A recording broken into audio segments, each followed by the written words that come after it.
नमस्कार, मैं हूं फरहान और SPN9 के इस खास कार्यक्रम में आप सभी का स्वागत है। कल प्रधानमंत्री नरेंद्र मोदी ने दिल्ली के रामलीला मैदान पर एक रैली की, जिसे अभूतपूर्व रैली बताया जा रहा था। दिल्ली विधानसभा चुनावों के मद्देनजर ये रैली की गई थी। अब प्रधानमंत्री नरेंद्र मोदी ने इस रैली में देश के किसी भी ऐसे मुद्दे पर बात नहीं की जो कि देश के लिए चिंता का सबब हैं, जो देश को पीछे लिए जा रहे हैं। ऐसे किसी भी मुद्दे में बात नहीं करी, और जिन मुद्दों पर बात की भी तो वहां सिर्फ उन्होंने एक साफ झूठ बोला, जो कि साफ दिख रहा है। अब प्रधानमंत्री नरेंद्र मोदी ने ऐसी कौन सी बातें की हैं जो कि साबित हो गया है झूठ है। आइए हम इस पर आज चर्चा करते हैं। पहली बात है डिटेंशन सेंटर। उन्होंने कहा है कि ऐसा कोई भी डिटेंशन सेंटर नहीं बनाया गया है, ना आसाम के अंदर और ना ही पूरे भारतवर्ष में, जहां पर मुसलमानों को वहां रहना पड़े। अब यह इस संबंध में कह रहे हैं NRC के संबंध में। जब आपने पहले कह दिया है कि जो NRC के दायरे में नहीं आएगा, मुसलमान को छोड़ साहब बाकी सभी समुदाय के लोगों को नागरिकता दी जाएगी, तो वह अल्पसंख्यक कहाँ जाएगा, वह जनसंख्या कहाँ जाएगी। यदि बांग्लादेश अपने इस बयान से मुकर जाती है कि हम उनको अपने पास बुला रहे हैं, तो डिटेंशन सेंटर तो बनाने ही पड़ेंगे। तो यह एक कोरा झूठ है नरेंद्र मोदी का कि डिटेंशन सेंटर नहीं है और वहाँ किसी को नहीं रहना पड़ेगा। नहीं रहना पड़ेगा इसका मतलब है कि यहाँ पर कोई प्रवासी है ही नहीं, कोई बाहर से आकर रह ही नहीं रहा है। तो ये NRC और CAA को लेकर इतना बड़ा बवाल क्यों मचा।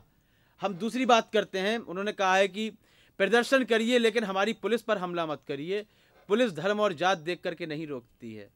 बहुत अच्छी बात कही है नरेंद्र मोदी ने। प्रदर्शन होना चाहिए, किसी भी सुरक्षा कर्मी पर हमला नहीं होना चाहिए। वह भी घायल होते हैं, प्रदर्शनकारी भी घायल होते हैं, और बाद में पलटवार के लिए फायरिंग भी करनी पड़ती है, जिसमें मौतें भी हुई हैं।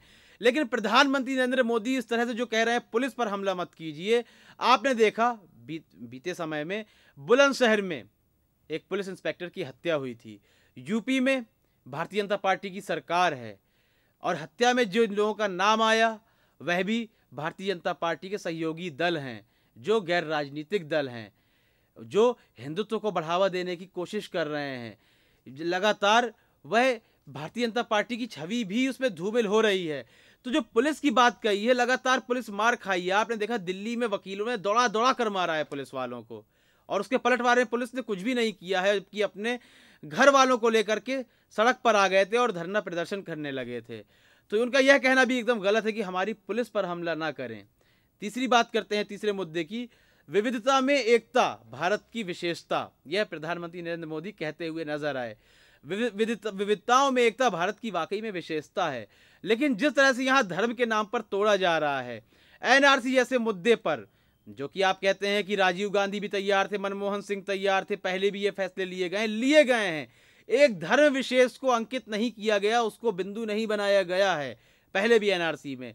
लेकिन आपने यहाँ धर्म विशेष को बिंदु बनाया है, तो विविधताओं में एकता यहाँ समाप्त हो जाती है। आपने जिस तरह कहा कि राम मंदिर बनाने वाली सरकार चाहिए या उसके विरोध में खड़े होने वाली सरकार चाहिए, तो यहाँ से भी विविधताओं में एकता खत्म होती नजर आती है। यह भी आप झूठ बोल रहे हैं। अगले मुद्दे की बात करते हैं। पुतले जलाओ लेकिन गरीबों की संपत्ति मत जलाओ, उनको नुकसान मत करो। पुतले जलाओ मेरे, गरीबों की संपत्ति मत जलाओ। बिल्कुल आपने यह भी सही बात कही कि मेरे पुतले जलाओ लेकिन गरीबों को नुकसान मत करो। लेकिन इस दौरान जिस तरह दलितों पर हमला किया गया है, चाहे वह गौ हत्या को लेकर के हो, गौ मांस को लेकर के हो, दलितों को लगातार निशाना बनाया गया है। उन गरीबों को जिस तरह पहलू खान को मारा गया है, जिस तरह आसाम में एक मीट विक्रेता के ऊपर हमला किया गया है, तो यहाँ लगातार आपकी सरकार में गरीब पर ही हमला होता रहा है, और आप भी यहाँ कोरा झूठ बोल रहे हैं। यदि यह बात सही आपको करनी थी तो आपको निशाना उठाना चाहिए था उन लोगों पर जिन्होंने गरीबों को निशाना बनाया है, दलितों को निशाना बनाया है। तो यह भी आप चुनावी राजनीति कर रहे हैं, चुनावी भाषण है, इस पर आप बिल्कुल सख्त नहीं है और ना ही आपकी सरकार इस पर खरी उतरी है।